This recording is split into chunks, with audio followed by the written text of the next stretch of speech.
Star Walker Studios presents Game Master's Journey, your multi-dimensional RPG podcast.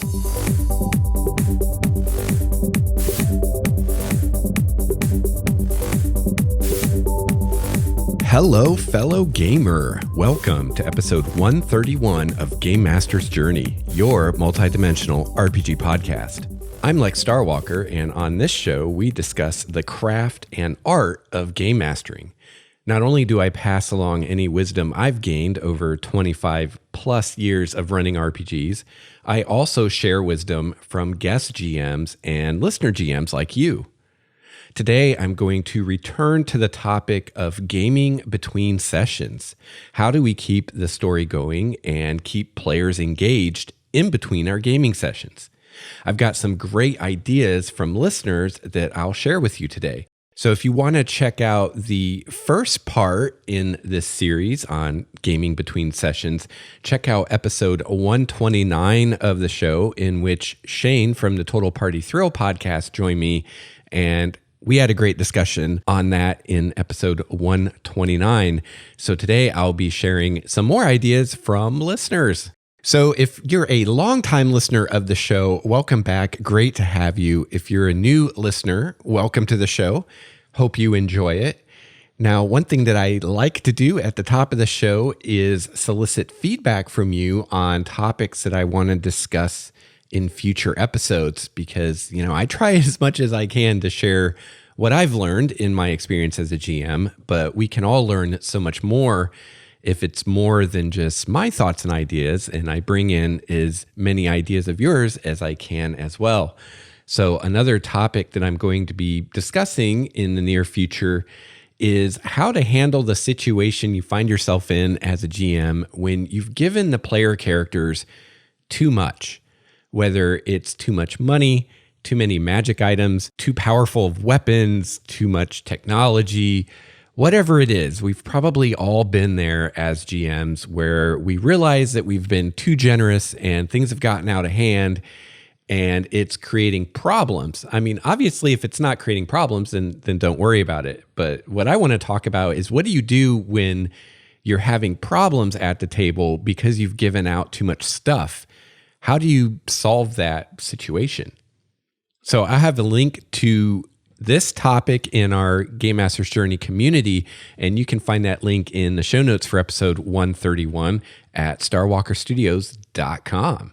Now, one of the many things that I like to do on our community for the show is occasionally post polls to see what you all think about various things. And one of these that I posted back in October, took me a while to get to this one, is do you run published adventures in 5th edition?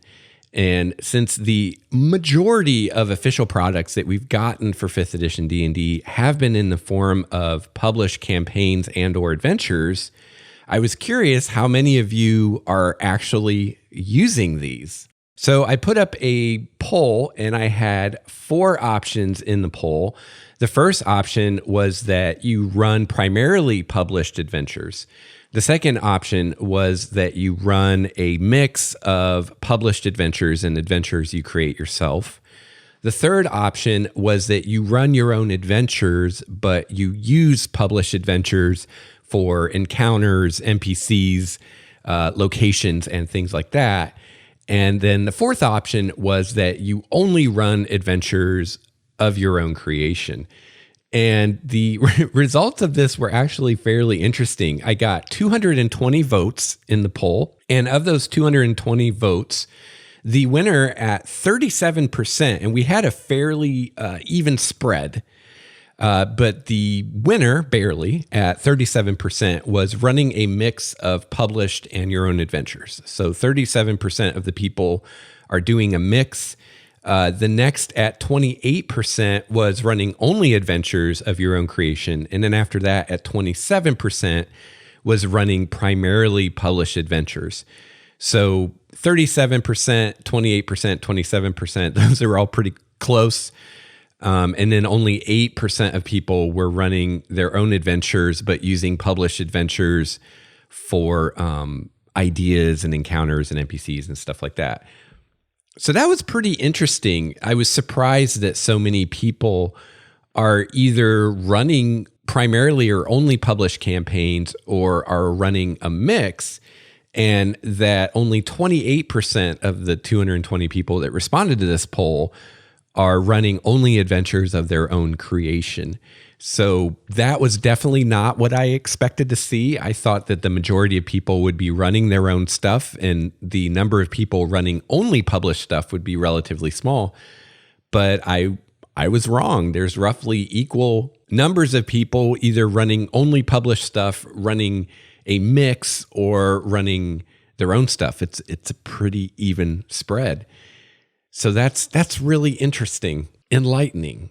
So that was a poll that I published in October, and if you want to participate in these polls, just keep an eye out on the Game Master's Journey community over on Google+, and every once in a blue moon, I post one of these polls, and you can definitely participate. But we got a really good response to this one, 220 responses. That's pretty good. That's a good sample size. I'm sure Wizards has a much better sample size, but they're not sharing their data with us, unfortunately.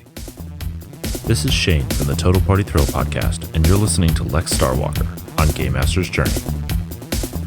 I want to give a quick shout out to the patrons of Starwalker Studios. The support of the patrons makes this show possible. If you enjoy Game Master's Journey and you'd like to give a little back, becoming a patron is a great way to do so. Patrons get some cool perks like game material I make for Primordia and access to a special monthly podcast I produce just for the patrons. I'd also like to give a huge shout out and thank you to my Tier 4 patron, Mr. Steve Strickland. Let's hear it for Steve.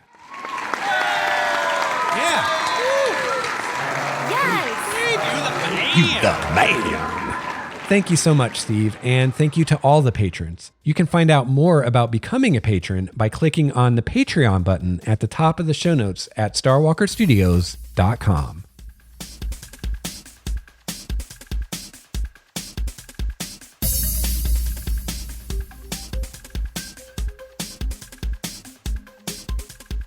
All right, so today we're returning to the topic of keeping your game going between sessions. And again, we discussed this a little bit on episode 129, and we're going to dig into it more today. And I've been soliciting ideas from listeners like you for a while now. And so today we're going to share some of those with you. And I think we've got a lot of great ideas here.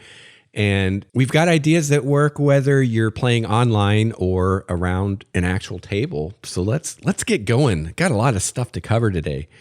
So I got a nice message from Matthew Haddon from Melbourne, Australia, who says, "This is a great question.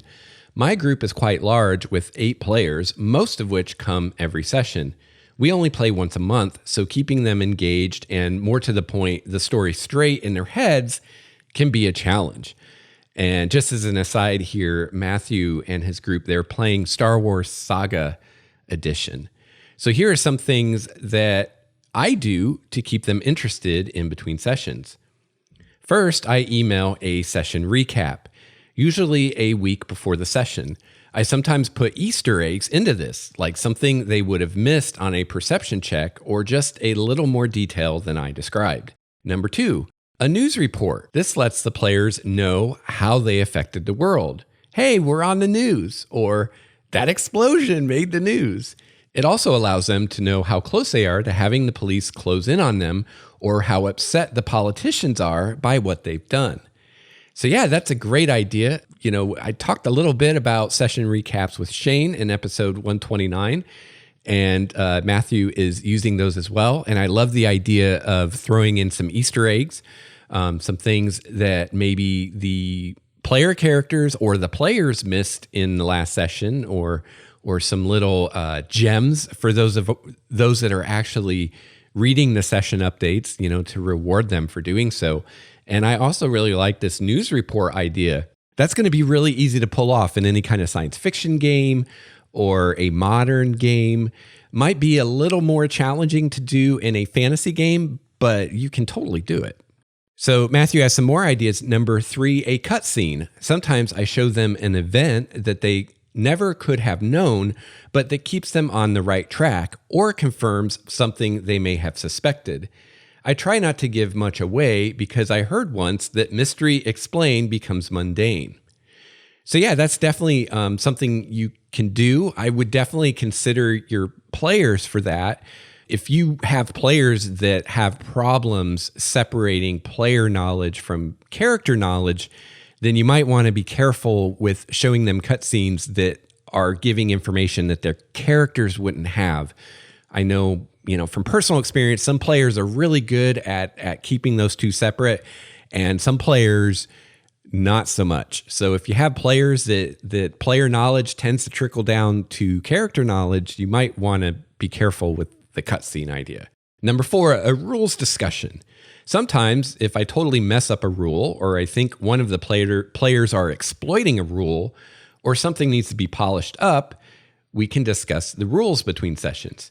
This will usually keep the players engaged somewhat. Sometimes discussion about a rule set that we are not using and incorporating it in.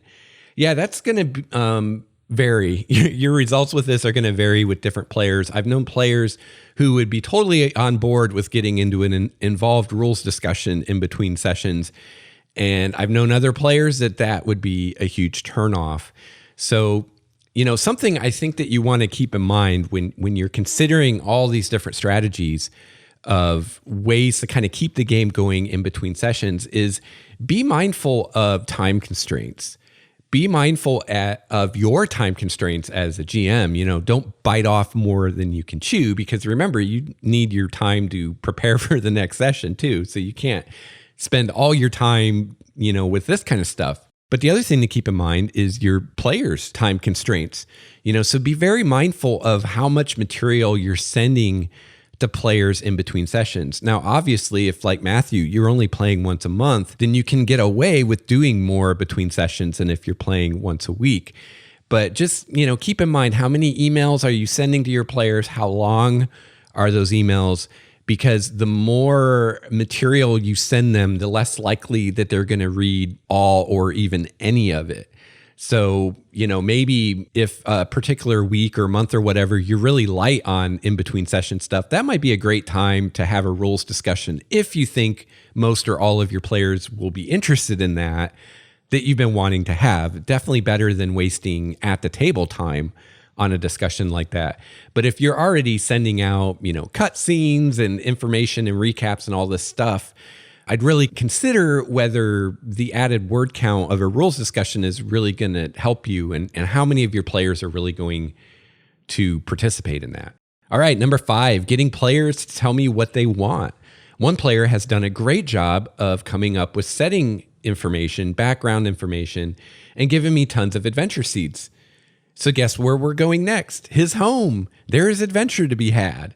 And yeah, that's a great thing that can be more player directed, right? So some of these ideas like, cut scenes and rules discussions and doing a news report and session recap, this is all stuff you have to do as a GM and stuff that's going to take time on your part to write out and put out and everything. But the nice thing about this idea is this is on the players. So this is something that a player who wants to maybe explore their backstory more or wants to bring in an element of their backstory into the current story, the player can take the initiative to write something up and give it to you and put some time and thought into it. And now you as a GM kind of have, like Matthew said, you kind of have this adventure hook just waiting to be used, and you can just drop it into your story.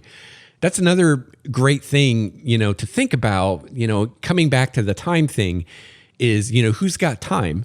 If you're in a situation where you as a GM have a lot of free time, then, you can do stuff that's more intensive on your end, like providing cut scenes and flashback scenes and things like that between sessions.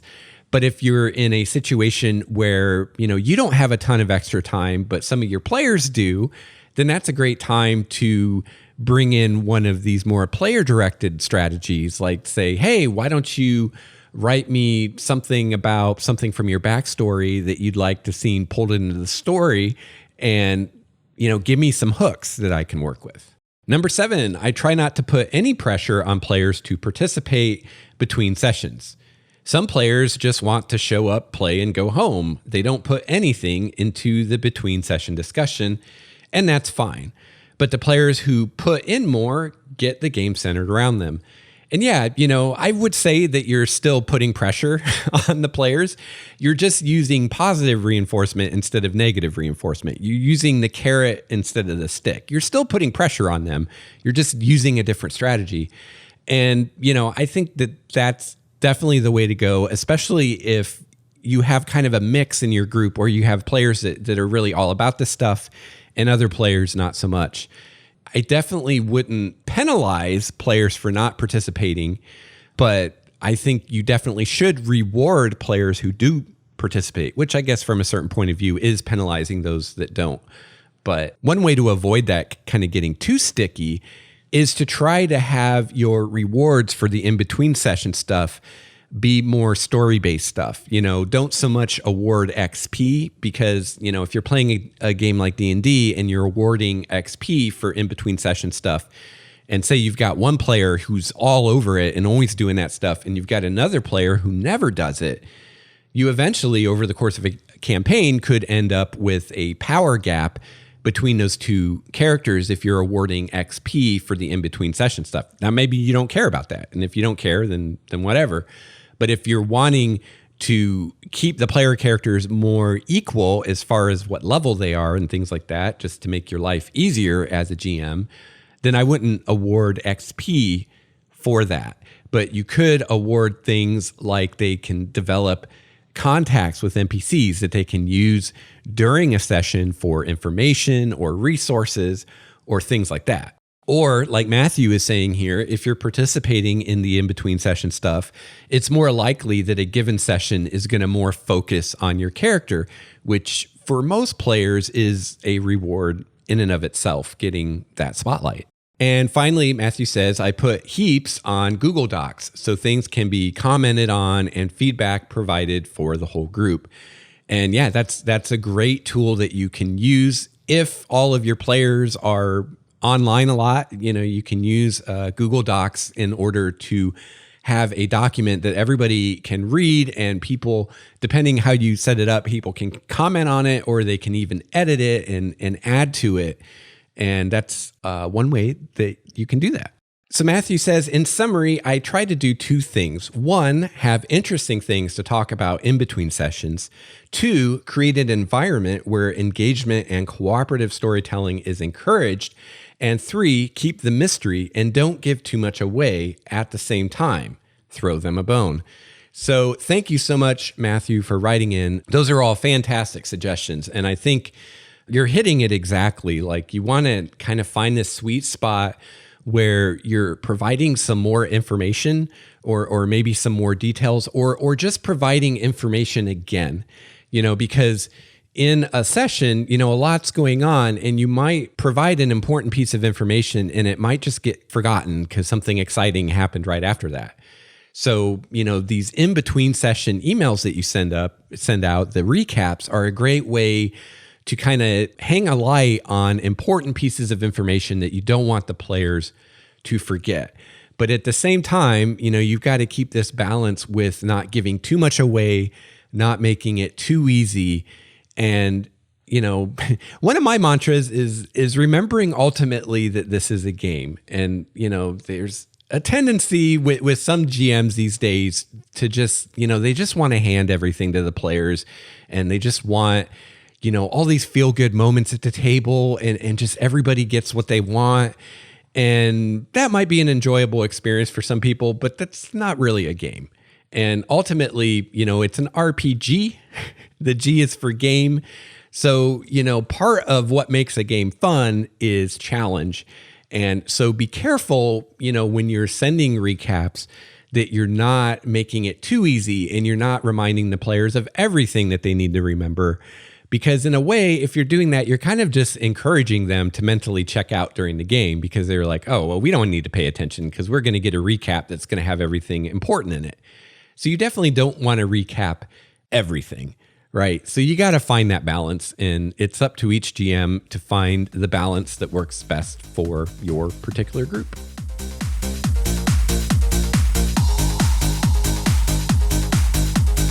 My favorite part of the show is when I hear from listener GMs like you. If you have feedback for the show, whether it's a comment on today's topic or an idea for a future topic, I'd love to hear from you. There are a lot of great ways to get a hold of me. You can email me at gamemastersjourney@gmail.com, follow me on Twitter @LexStarWalker, Google Plus LexStarWalker, and finally, you can visit the website starwalkerstudios.com to get links to my Patreon page, YouTube channel, and more.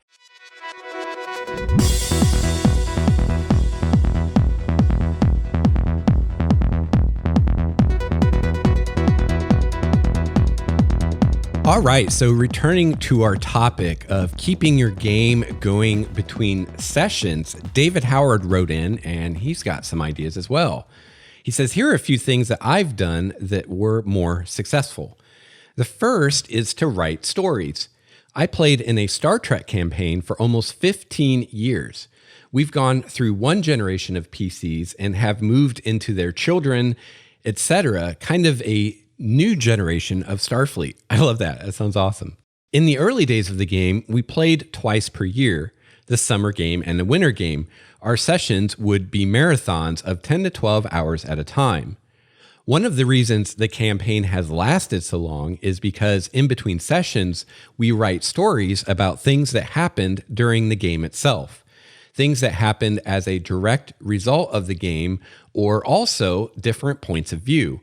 Our GM will give hints of things he would like discussed, or ask for a particular character's point of view, or he'll answer questions about stuff, and then that prompts more stories. In addition to being quite fun, it's also really helped me, an originally non-Star Trek guy, to become a really big fan of Star Trek. Yeah, and that's awesome. And, David here is talking about a campaign where they're only playing twice a year.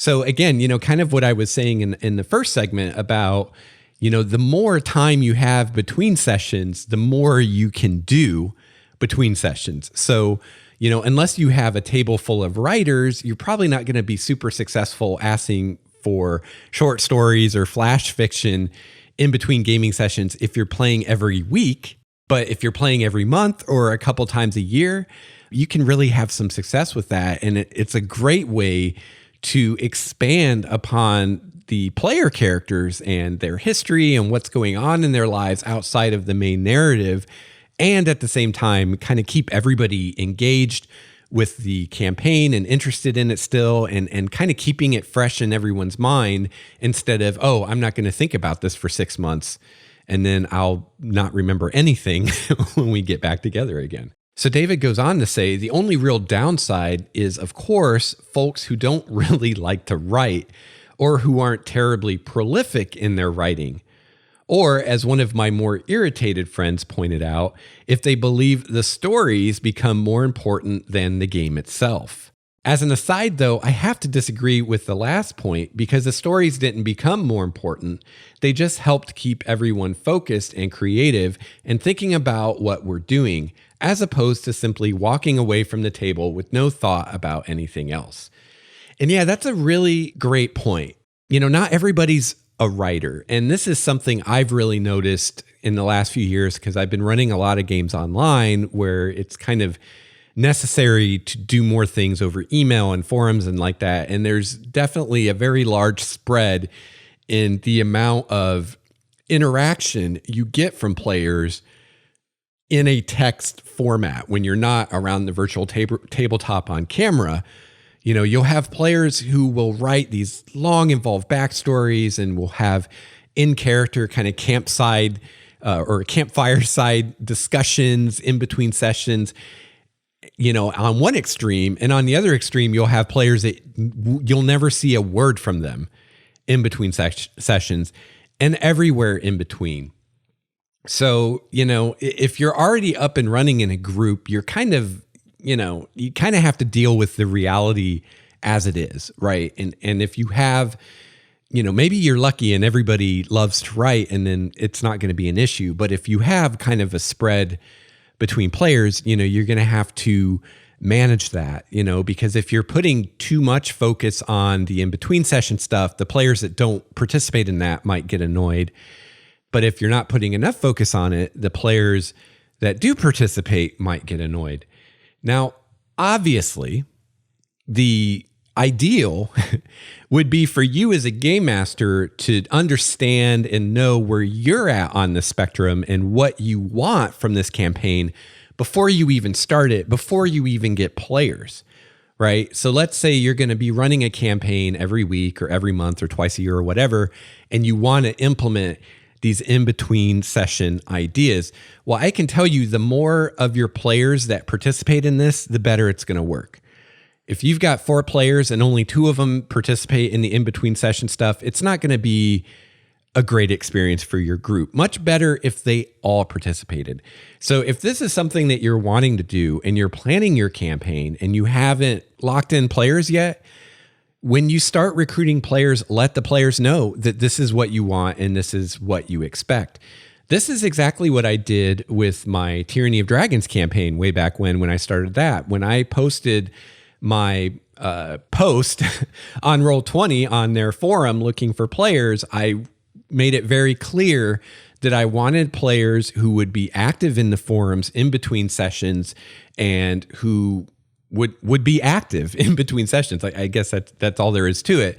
And I actually made my initial post fairly long, and I asked that people read the entire thing before they applied. And then somewhere towards the last part of it, I made a request and I asked specific questions to be answered when people applied. And this was a test. Basically, if you didn't answer those questions, then either you didn't read the whole post, which to me is a good sign that you're not going to be one of those players that participates much in between sessions on the forums and whatnot. Or B, you read it and you didn't follow directions, in which case, you're just not the kind of player I want to play with, frankly. So it was amazing how well that worked as a way to easily weed out like 90% of the people who wanted to play, because this was in the early days of 5th edition. So I had tons of responses, tons of people wanting to play. And just by looking for the ones that actually answered the questions I asked, I was able to weed out over 90% of the applicants right there without even having to deal with them. So, my point is your campaign will be much more successful if you as a GM know what you want and what you expect from your players ahead of time, and you make that clear to the players, and you only have players in your game who are going to play ball. So if you're wanting to do a lot of this in-between session stuff, let your players know. Say, hey, I'm going to be sending out emails. I want you to write stories or whatever. And say, if you're honestly not going to participate in this or enjoy this, this probably isn't the campaign for you. So what David is talking about here, especially for a game where you're only meeting once or twice a year, is a fantastic way to do it, to have these stories generated in between sessions to keep the story going and allow there to be more to the story than just what you can cover in a couple marathon sessions a year. But that would work even better if, and I don't know whether this happened or not, but if David's GM at the very beginning, when he was getting people on board to play, said, this is what we're going to be doing, this is what I expect.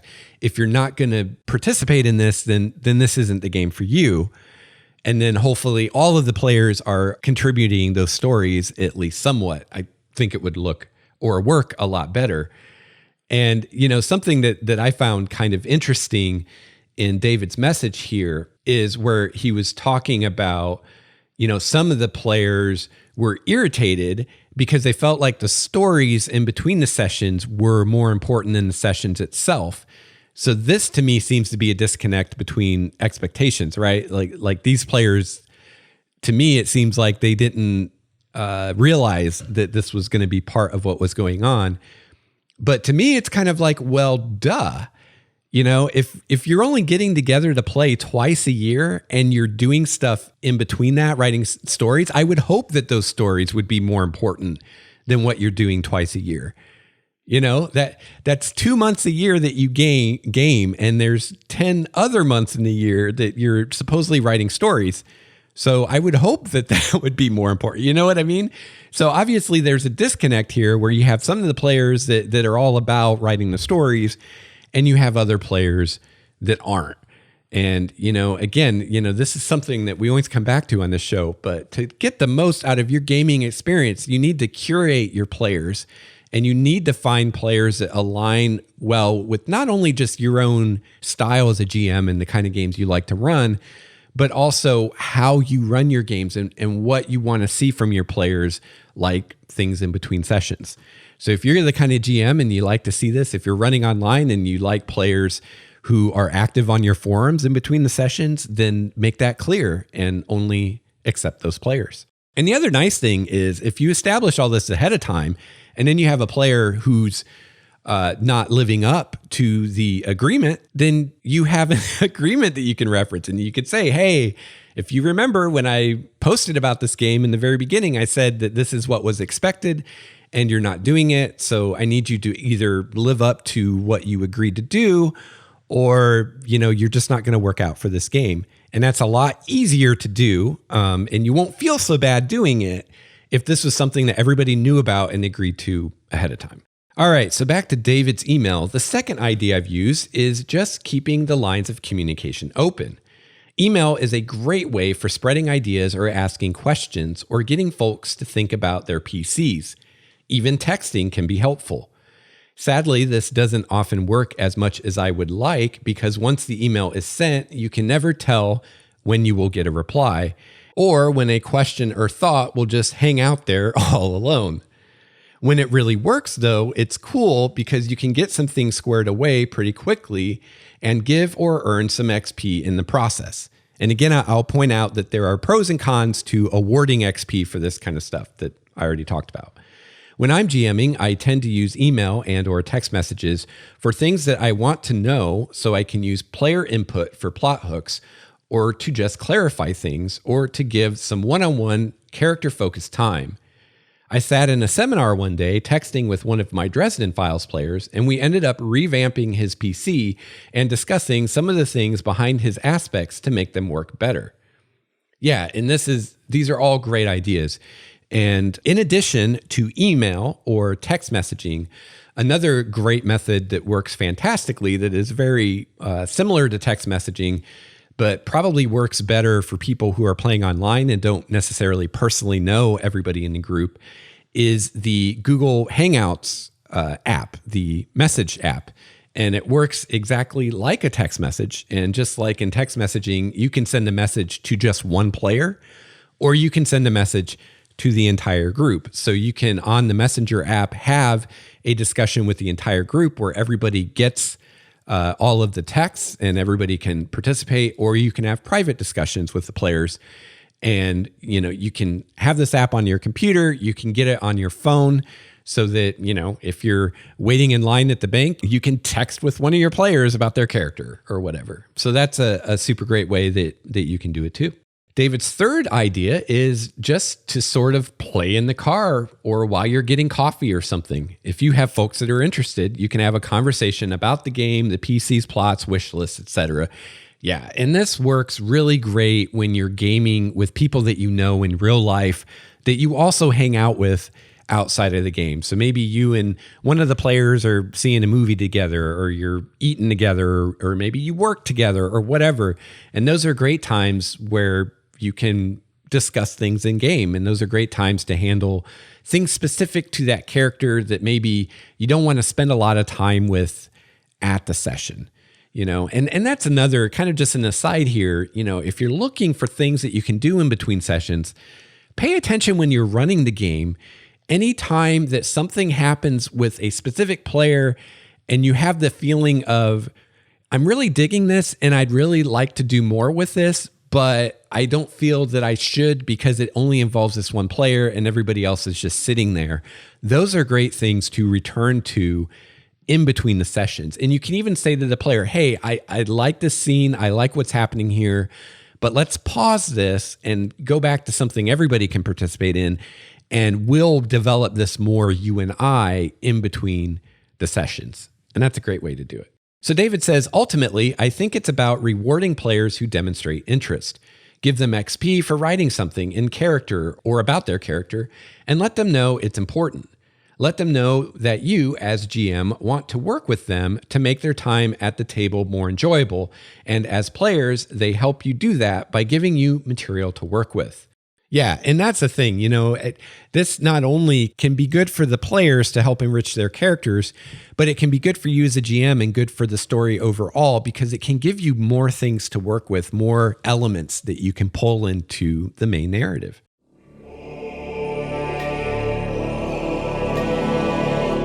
I think the thing that makes a tabletop RPG the most enjoyable for everyone at the table, whether you're the GM or a player, is immersion. And one great way to increase immersion in your games is to have great audio. If you're looking for great tabletop audio for your RPG, check out battlebards.com. They have everything from monster sounds and languages to spell effects to music, original, beautiful music that you can have playing in the background while your player character seduces the love of his life or while your party fights giants or goblins. Head on over to starwalkerstudios.com/support and you'll find my coupon codes that you can use on your first order to get some free bonus tracks. So check it out and take your tabletop gaming experience to the next level with battlebards.com.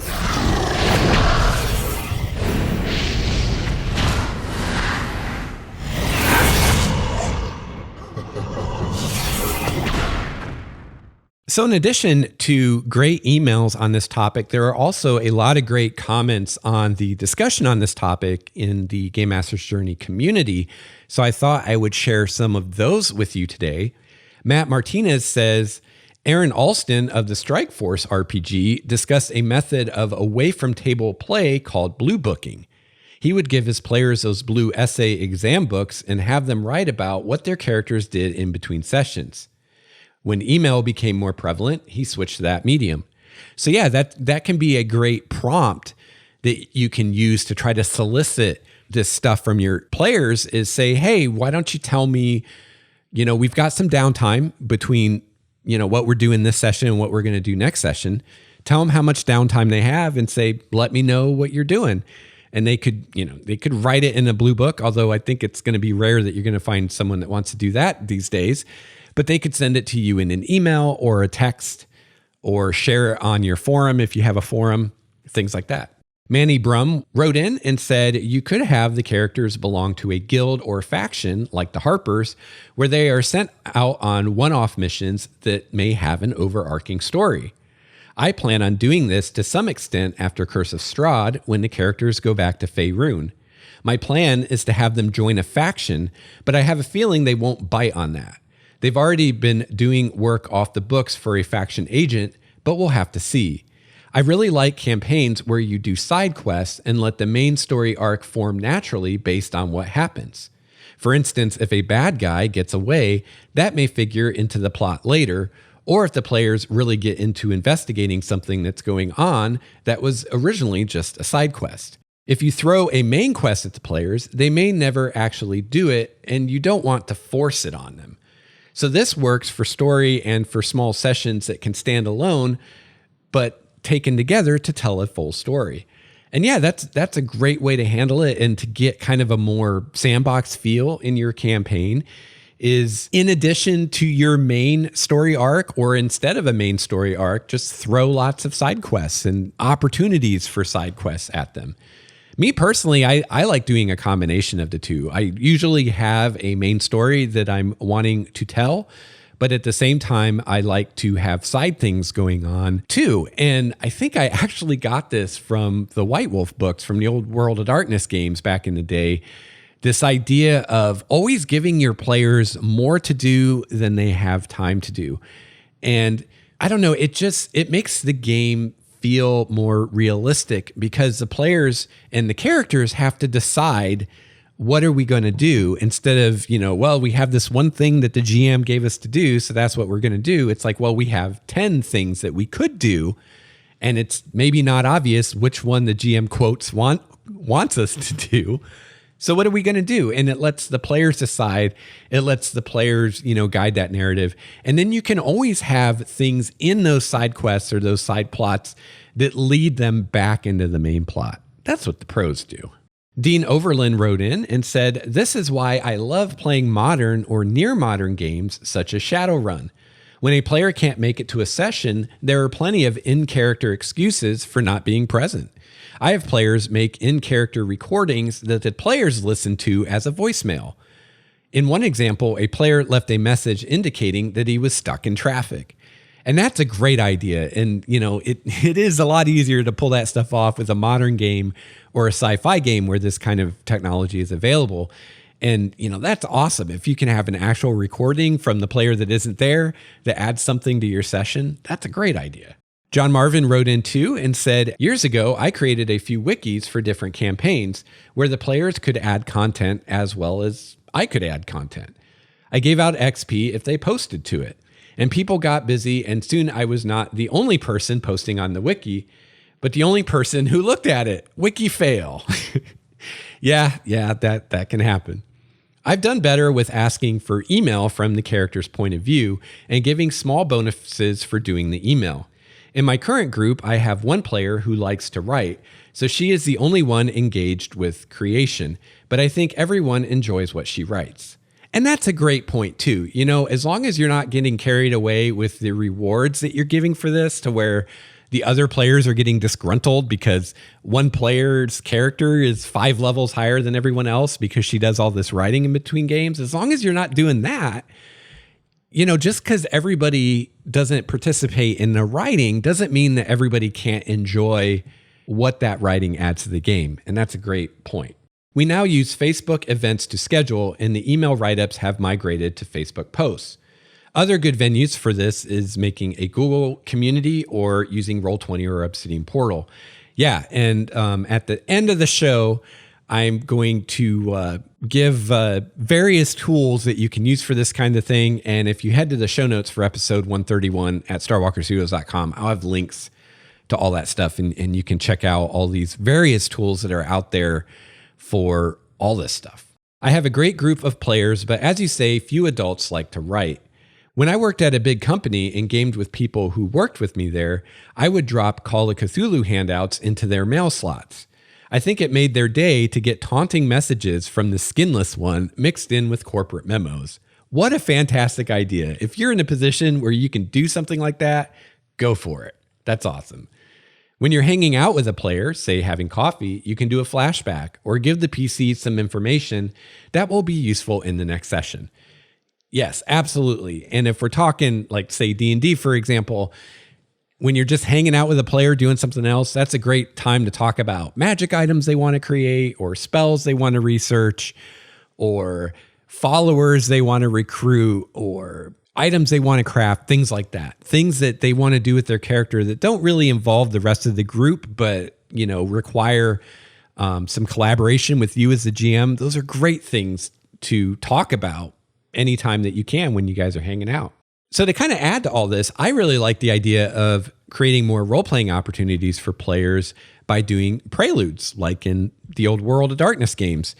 Which is where before you get together for the first session, you do a little mini session with each individual character where you kind of set up their character, you go through their backstory, and you kind of just hit a few highlights. Those are great ways that you can set up things during this prelude that you can come back to in between sessions that are these little agendas that the player characters have going on the side that don't involve the whole group. And also you can do the same thing with interludes and flashbacks then between the sessions and continuing these stories that you start in the prelude. This can be a great way to develop individual player characters, especially in larger groups, which by nature have each character getting less spotlight during the game. And I would say the bigger your group is, the more you should be doing these things in between sessions. If you've got more than 3 or 4 players in your group, I think it's almost required to do this kind of stuff, because otherwise either no one's character is really ever going to get developed, or a few characters will get really well developed and the others won't. And neither of those are situations that are really desirable. You can even do these interludes in between sessions with more than one player, whichever players are available. So maybe, you meet up with a couple of the players or a few of the players between sessions, and not everybody can make it, but a few of them can.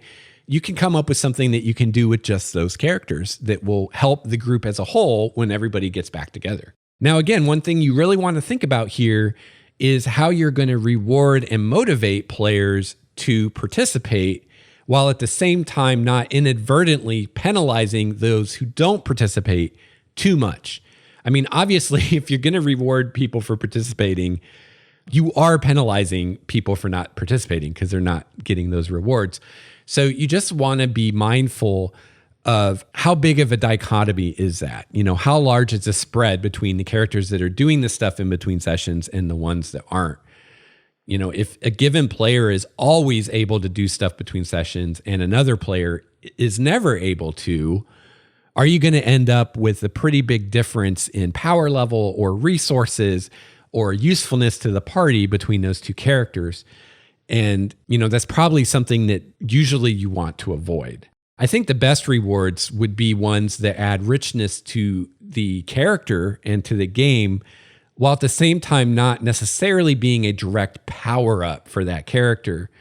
So things, again, like NPC contacts that you gain during out of session play can be contacts that you use during the session for information or for healing or for transportation or someone to hide you if the authorities are looking for you, things like that. You could develop the relationships with those NPCs in between sessions so that during the session, you can call upon those NPCs for help, and the whole group benefits from that, not just the one character.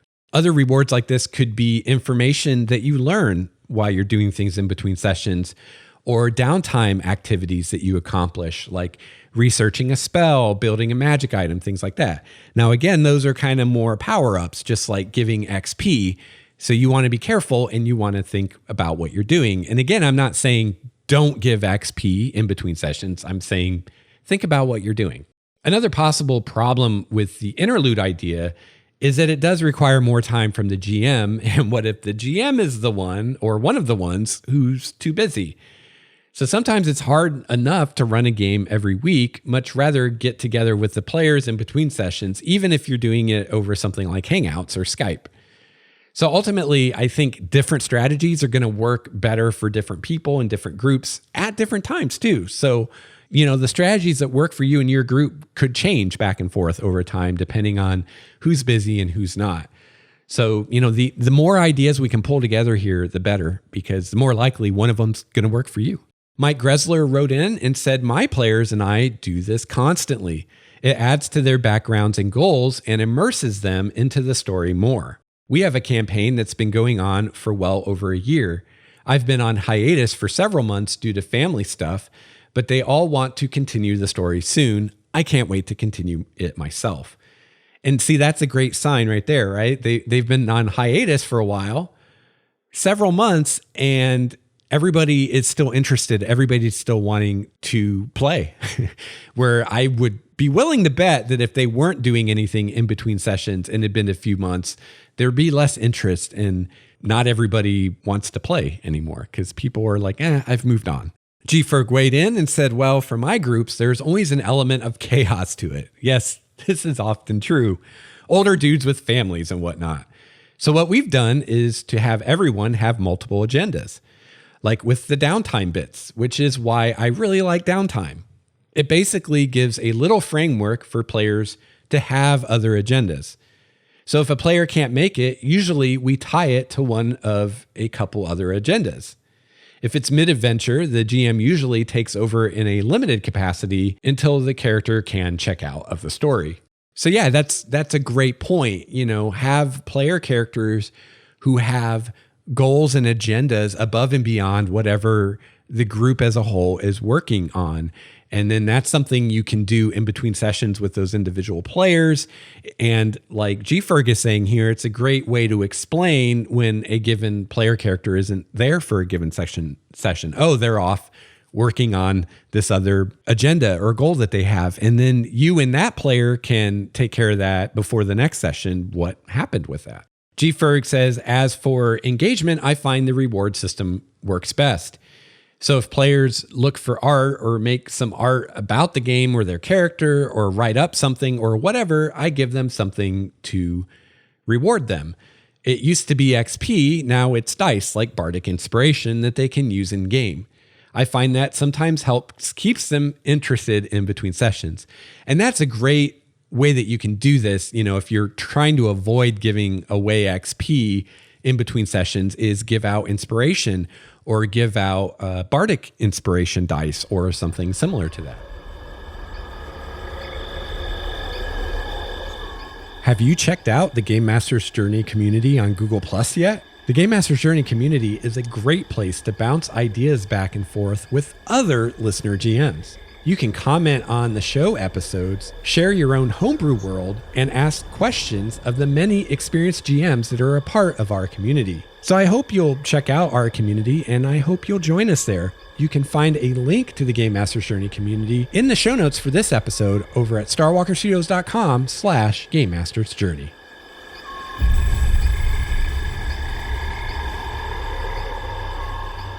I have some more ideas from listeners. Brent Nilsson wrote in and said, funny, I've been thinking about this very topic for a couple weeks. These are some great ideas. I've been wrestling with the dilemma of player schedules for years and have tried a few of the basic methods to keep the story going: text messages, email, etc. I really like the idea of using something like a forum, especially something as simple as Google Hangouts, to keep the game going when we can't all get together. All of my games over the last 15 years have been virtual anyway, so continuing some elements of the story during offline hours is a great workaround. I haven't considered the Roll20 forums as an option, but that's something I'll have to look into as well. The idea of each character having their own side quests or objectives really stands out as a promising concept. That can go a really long way toward providing character development outside of the main story. Yeah, totally. And again, at the end of the show, I'll talk about some of the various places where you can put a forum together for your game and stuff like that, and kind of pros and cons of the various things that are out there. So Brett runs a game that I've been playing in. I play a Dwarven War Cleric in Brett's game, and he's been doing some of this in between session stuff. And we used Google Docs for this, which worked pretty well. So my character is a brewer and is a member of the Brewers Guild. And so Brett came up with this whole little kind of side thing for me that we did completely during in between sessions, using a Google document where I basically, one of the apprentices or journeymen, I can't remember, but one of the younger people in the Brewers Guild was brewing a beer for this fall festival that was coming up and totally screwed it up.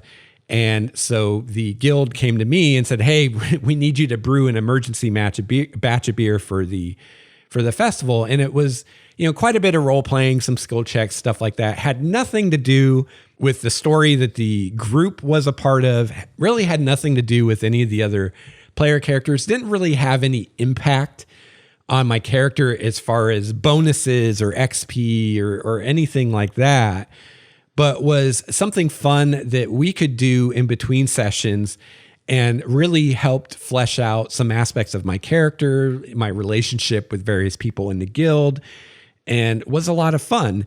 And kind of, I'm sure, provided some hooks for Brett that he could use in the future using various NPCs that were established in the Brewers Guild and things like that. So we had a lot of fun with that. Boz Bunnick wrote in and says, I have to admit, I have not been able to get my PCs to do enough of this stuff in between sessions. Yeah, that can be a problem. But I think I might start doing it and get some of them to be more invested in their characters. The godly inventions like dreams, visions that you address to make gods more interesting parts of a setting or campaign might also be one of the things that you could use. Yeah, absolutely. I think I mentioned in episode 129 the idea of using dream sequences. These are great things that you can do in between sessions. Have a player character have a dream, and the dream could be completely, not have any meaning, or it could be prophetic, or it could give hints about something that's coming, or maybe give a hint about something important that the player character has forgotten about or the player has forgotten about. And kind of in that same vein, you can do visions sent from a deity. So if you have a player playing a cleric or a paladin, they could get visions or dreams from their deity that you could handle in between sessions. And those could tie into just very character focused things for that character that leads to things that you can do with that player in between sessions, or it could provide information or something that can be used by the entire group in the next session. DM Nell says one way to encourage in between game session activity is to send out a newspaper from your campaign world that provides story seeds, adventure ideas, and insight into the world. And this is a great idea. And unlike, some of the other ideas that we've talked about today that work better for science fiction or a modern setting, this works equally well in a fantasy setting. As long as you're in a city and you're not in the middle of nowhere, your fantasy setting could totally have newspapers. Why not? There's magic. They could have a magical printing press, right? Why not? Or magical quills that just scribe newspapers or something like that. You could figure out a way to make it work. The players that are interested will pick up on those ideas and reach out to the DM. Those who aren't will likely ignore the newspaper. I had a lot of fun doing this for one of my campaigns, but it took time and effort, which I just don't have these days. Yeah, and that's, a thing with this, this is one of those ideas or one of those methods that will require quite a bit of time from you as a GM to do this, because you're going to have to write up this newsletter and format it and mail it out and all that good stuff. But if you have the time and the energy and the will and the desire to do it, it'd be super cool. And, you can use that newspaper to provide side quests and leads into things that could turn into quests or whole storylines just by stories and things that are reported in the newspaper. DM Nell says, I use email as my primary communication vehicle in between sessions, though it's not my favorite. I like using forums such as the ones on Roll20, but as Lex mentions in his podcast, getting players to use them is difficult. So I found people to be more responsive when I email them directly. I have also used text messages for communications, but I find if I spread my communications among too many things, I lose track of them. So I try to keep it to email. It's not optimal, but seems to work best for everyone in my group. I'd love an app that had a dice roller built in it to replace email. So yeah, that's a great point. And not only does keeping focused on one kind of vehicle for this in-between session stuff, not only does that help you as a GM, it helps the players too. If you're using a Facebook group for some of the stuff and your Roll20 forum for some of the stuff and text messaging for some of the stuff and email for some of the stuff, like things are going to get lost. Things are going to fall between the cracks. So I agree with DM Nell. I think you should think about it and focus on one or two tools that you're going to use and just use those. Or better yet, find one tool that does everything that you need. So right here, DM Nell's last sentence here, he says he'd love an app that had a dice roller built in to replace email. And DM Nell, there is an app like that for you, and it's free. And I already talked about it. The Google Hangouts Messenger app, you can roll dice in that using the standard commands that you use in a lot of online dice rollers, /roll 1d20 plus 3, for instance. You can type that right into your chat box in the Google chat and it will roll dice for you. You're not going to be able to do complicated things like rolling with advantage and things like that, but your basic dice rolls you can totally do in that. So there you go. Kyle Henderson wrote in and says, I encourage my players to come up with detailed backstories. This started with a handout I created nearly 15 years ago for one of the first games I DM'd for. The questionnaire has a lot of history information in it, including family, where are they born, things like that. But it also has small things to get inside their character's head, like what do you have in your pockets right now? Extra buttons or string for your trousers? Fishing line? A small collection of pebbles picked up from the lakes or rivers of each city you visited? A letter from your uncle? What does it say? I'm really into story and role play, and information like this is useful to think about. So yeah, that's a great idea. Send out questionnaires. Ask your players questions. It kind of depends. Are you doing this at the beginning, like a session 0 kind of activity, or is this something you're doing in between sessions? If you're doing it in between sessions, maybe just send out one question in between each session and have everybody answer it. So Kyle says that he uses Facebook to keep track of all this stuff, to schedule sessions and have discussions in between sessions. And that's definitely one tool you can use. And he says another thing that he uses is OneNote, Microsoft OneNote. I've created a shareable OneNote notebook for each of the PCs and shared them with each respective player. Here we have tabs for physical description, history, which is the questionnaire information, goals, notes, where I can share secret notes and things like that, the character arc and character sheets, things like that. In addition to the character notebooks, I also have a communal OneNote notebook that I am assembling that is shared with everyone and acts as a sort of campaign setting guide or wiki. This notebook includes places, world history, governments, organizations, campaign notes, and a list of NPCs. I encourage my players to help build the world all the time and have had their help in designing the culture and societies of the various races, designing cities, and creating magical and historical items of interest, all of which is getting added to the campaign setting notebook. There you go. And at the end of the show, when I talk about various tools that you can use, I'll talk some more about OneNote. But OneNote is a fantastic tool for this kind of thing. It can kind of almost do everything. Stuart Goheen wrote in and said, I've used Obsidian Portal for a few years now. Even when a game went on hiatus for some time, just a few messages and forum posts got everyone back in the swing of things. A few players enjoyed the campfire tales, the ability to ask rules or character questions when not at the table. It also allows me to push out info to individuals for personal agendas as well as individual research. Michael O'Connor wrote in and said, Hi Lex, longtime listener, first-time poster. I did try to do something in between sessions where I ran an Eberron game a few years ago. The PCs were in Sharn, and since some cities of Eberron have a sort of newspaper, I created an NPC reporter that reported on the PC's activities. I did this on Obsidian Portal to keep it all together. The articles were my way of providing a way for the PCs to look back and see what they've done previously, and as a way for their characters to see the effect they were having on the city. My intention was for this to lead to them becoming kind of famous and the NPC reporter doing interviews with them. Not to mention drawing them into her own problems for further down the road plot hooks. That sounds awesome, Michael. Yeah, that's, again, this idea of doing a newspaper or a newsletter. And I like Michael's spin on it here where you develop an actual NPC reporter that the player characters can have a relationship with. If it's a good relationship, then maybe, the stories will have more of a positive slant.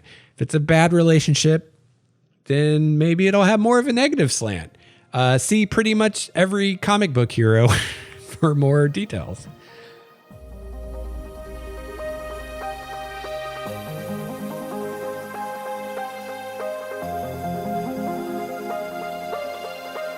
All right, so I want to thank everyone who submitted ideas on this topic. We've had a lot of great ideas, covered a lot of ground, and I think that we've given you a lot to work with, a lot to think about, and lots of different tools that you can use for your group to keep things going between sessions, keep interest high. And again, these work especially well if you have to have an extended downtime for some reason, like maybe somebody's getting married or going on vacation or whatever. Sometimes you'll have a few weeks or even months where you can't get together and game. And these are all great ways that you can keep everybody interested, keep everybody engaged, so that first of all, everybody wants to keep playing 3 months down the road when you can all get together again and people haven't lost interest. And also so that when you do get together again, everybody's kind of remembers what's going on and is still excited about what's going on, instead of nobody, including the GM, remembers what's going on anymore. So I've had quite a few people mention, quite a few different tools that you can use. So I thought here at the end of the show, I would kind of go over some of the tools that I've used and some of the pros and cons of these. And again, if you head to the show notes for this episode at starwalkerstudios.com, I'll have links for all the stuff if you can't find it on your own. So as far as resources that you can use for in-between session play, the first one I want to talk about is Google+. And Google+ is an amazing resource for this, and I use it myself, and I love Google+. It's very well suited for this kind of thing. So first off, you can make a Google+ community for your group. And this is a great central location where you can post anything you want to it, and all the players will be able to see it. You can post art, you can post links to videos or embed videos right in there. You know, any kind of information, you can post it in there. You can set up categories so that the players can easily find the different types of posts. So maybe you have an NPCs category where you write up about the various NPCs that they meet. Maybe you have an in-character category for players that want to post things in character in between sessions. So this can serve the purpose of a campaign forum for you. And you can also use Google+ to schedule your games.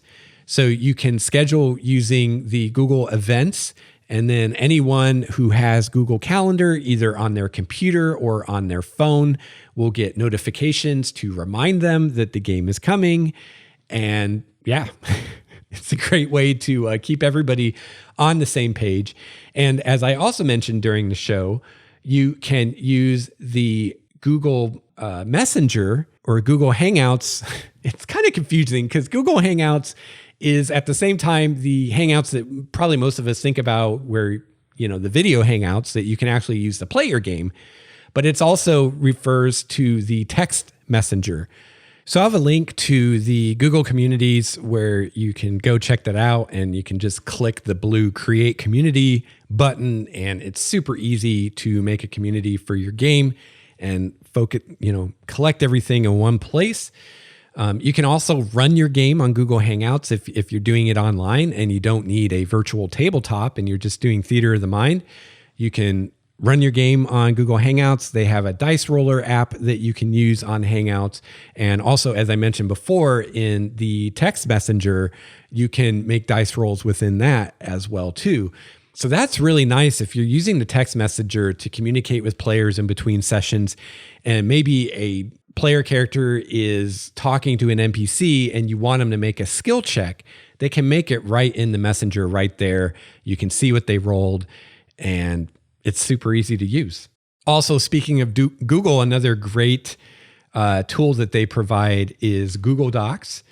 So this is a great tool to use if you want to share a document with the players and give them the ability to add to it or comment on it. So this can be great if you want almost like a play-by-post kind of experience where you send out a document and the individual players can respond to it. Google Docs can be a great way to do that. I'm a big fan of the various Google tools, and you can use the Google Plus community for your game. You can schedule using the events in the calendar. And then, anybody that's got the Google Calendar on their phone, which is pretty much any Android phone, I think, is going to have that information with them and get reminders and things like that. And you can use your community to share ideas and do the in-between session stuff. You can use the Google Hangouts messages for text messages and doing dice rolling in between sessions. And you can use the video Hangouts to actually do your sessions if you're playing a game that will work well with that and you're playing online. So Google isn't the only ones putting out great tools that we can use for our games in between sessions. Another place that you can go is Roll20, and you've probably heard of Roll20. It's a virtual tabletop. So obviously, if you're wanting to play something like Pathfinder, where you need a grid and miniatures and things like that, you're going to be much better suited by Roll20 than something like Google Hangout that doesn't have the virtual tabletop element to it, although you can run Roll20 within a Google Hangout. So that's yet another possibility because Roll20's video conferencing isn't the greatest. Hangouts is much better, much more reliable. So you can use Roll20's virtual tabletop, but use Google Hangouts better video conferencing and do it that way. But one thing nice about Roll20, in addition to the virtual tabletop, is it also gives you a forum. So if you're wanting a forum for your campaign, that's a great place where you can get one for free. And, I've had campaigns where I only used Roll20 just for the forum, and we weren't playing online at all, or we weren't using Roll20 for the virtual tabletop, but they've got decent forums. They're easy to use and set up. So you can check out Roll20. Also, as mentioned earlier in the show, there's Microsoft OneNote, which is a phenomenal program that I feel like every week I find something new and cool I can do with OneNote that I didn't know I could do. And you can use this software in so many different ways. You can set up a notebook as your campaign setting notebook, and you can keep track of everything in there. It's really easy to organize stuff into sections and pages and chapters and all this stuff. And everything is active. So you can copy paste from, say, a wiki. So let's say you're running in Forgotten Realms and you want to copy paste some information about Silverymoon from a wiki. Not only can you just easily paste that in the OneNote, but it's going to have a link that will take you back to that source page if you ever need to go back for more information. You can also, in the same document, you can have audio, you can have video, you can have images, you can pull in text from all different programs. You can kind of do it all kinds of multimedia stuff in OneNote. You can also share a notebook with your players and give them various rights where maybe they can just look at it or maybe they can add to it. And this can be a great way to handle your in-between session stuff as well. It can also be a great way to share basically a wiki or a campaign setting book for your campaign world. It's very easy within OneNote to create internal links, just like a wiki. So, you can be, if you're doing like your campaign setting book on OneNote, you can have, you're talking about your high elves. You can have that link to the page that's all about high elves, and the player can just click on that and read all about high elves. And you can have all kinds of fun with internal links, and of course, external links. You can link to web pages and just all kinds of stuff. Now you can get OneNote for free and use it for free, and we'll be able to do everything that you need to do with the free version. There's also a paid version of OneNote that you get with Microsoft Office that has a few bells and whistles than the free one does. So if you have the paid version already because you have Office, I would definitely use the paid version. Don't use the free online version. But if you don't, the free version will be fine for your purposes, and they're completely compatible. So if you start using the free OneNote and you build your notebooks and everything, and you're really loving it, and you're like, I want the full version, you can get the full version and transfer everything over super easy. Another possible tool that you can use for these kinds of things is Obsidian Portal.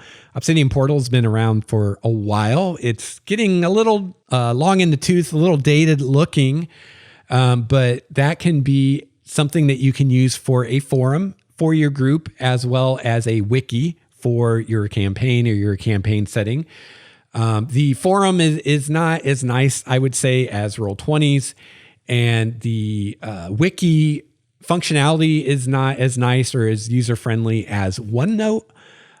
So I would say if you've never used Obsidian Portal before, I wouldn't recommend it. I would recommend using Roll20 or Google Hangouts or OneNote or a combination of those, because Obsidian Portal is kind of dated and it's not super user-friendly. It's kind of, it's kind of finicky and involved to set up. But if you're already using Obsidian Portal and you know how to use it, then I'd keep using it. It's a great way that you can do your forums and your wiki if you're already know how to use it. But if you don't, I would recommend one of the other tools over Obsidian Portal personally. And finally, there's Facebook. You can make a group on Facebook and you can do a lot of the same things that you can do with the Google Plus community. You can schedule games on there. You can have, in-character conversations there. Facebook has its own messenger that you can use. So you're going to have a lot of the same things that you have with Google Plus. With Facebook, some of the big differences are, you're not going to have any kind of a video conferencing capability. So if you're wanting to play online and you're not wanting to use something like Roll20, you have to use Skype or something else. And it's Facebook. So to me, that's a downside in and of itself. But if you're okay with using Facebook and you're comfortable using Facebook and your players are, then that's a possibility as well too. And finally, that would be my last point to make here is, if these different tools are new to you, maybe talk with your players and see if they have any preferences, before you make a decision. Because, if all your players are using Facebook and none of them use Google Plus, it'll probably be easier to use Facebook and have them participate than to try to get them to use a whole new type of social media. But at the end of the day, you're the GM and the buck stops here, right? If you want to use Google Plus, then use Google Plus. It's as simple as that. Use what's going to work best for you. But if you're kind of like you don't care, maybe go with what the most players are comfortable with or already using. So there you go. You've got Google Plus community. You can pretty much do everything you need there, including rolling dice and having text conversations, sharing all kinds of media, scheduling and calendar and all that stuff, as well as the actual game sessions you can run on Google+. You also have Roll20, where if you need a virtual tabletop, that's what I would definitely recommend. You can also use the Google Hangouts video conferencing within Roll20 instead of their not as good video conferencing, although it's slowly getting better. So depending how far in the future you are listening to this, they may be equal by the time you hear this. Who knows? They are slowly, glacially improving their chat. And there's also OneNote, which, at first glance seems more of a GM tool to help you organize all your stuff.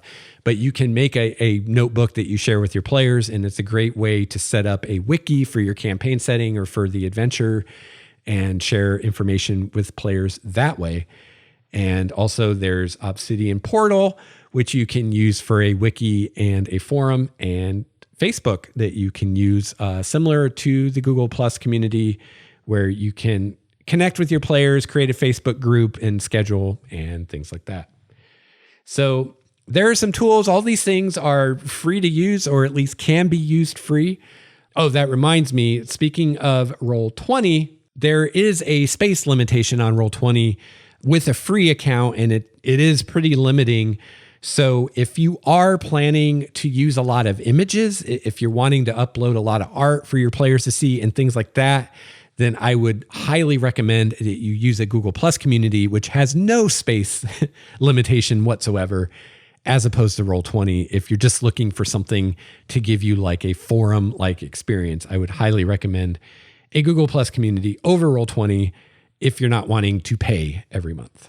All right, so there's some of the tools I've used. And as for what I'm using right now, I use Google Plus community to schedule my online games because I love it, because it interacts with calendar and events. So I get notifications on my phone. I can look on my phone and see who's coming to the session and who's not.